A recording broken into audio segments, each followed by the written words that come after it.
প্রার্থিতা পাওয়ার পর ঢাকা 14 আসন থেকে যখন আমরা প্রত্যেকটা ঘরে প্রত্যেকটা গ্রামে যাই কাউন্দিয়ার, সকলের অনেকের অনেক চাহিদা থাকে ভাই, কিন্তু এই এলাকার মানুষের একটাই চাহিদা, আপা ব্রিজটা করে দেন, আপা ব্রিজটা করে দেন। সারা জীবন মানুষ হয়তো তাদেরকে মনে রাখবে, ইনশাআল্লাহ দোয়া করবে।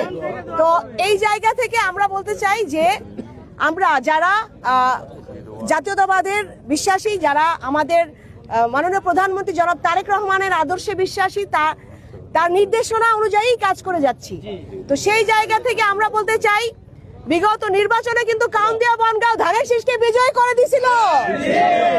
আমাদের দায় অনেক বেশি আপনাদের কাছে, সেই দায় থেকে আপনাদের যতগুলো চাহিদা আছে, প্রথম চাহিদাটা ছিল ব্রিজ, ইনশাআল্লাহ আমরা সেই পথের একেবারে কাছে চলে এসেছি।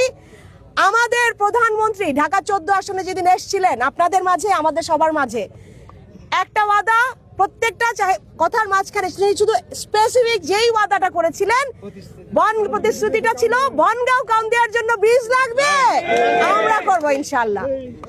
আমরা আমাদের ভাইদের অক্লান্ত পরিশ্রম করেছেন, তারা আমাদের সাথে এসেছেন, তাদের পর্যবেক্ষণের শেষ পর্যায়ে আসছি, তারা সাবমিট করবেন ফাইনাল রিপোর্ট, এবং তাদের যেই পজিটিভ ফিডব্যাক আমরা দেখতে পাচ্ছি সেটা থেকে আমরা অনেক আশান্বিত, এবং আমরা অনেকভাবেই ইনশাআল্লাহ চিন্তা করছি।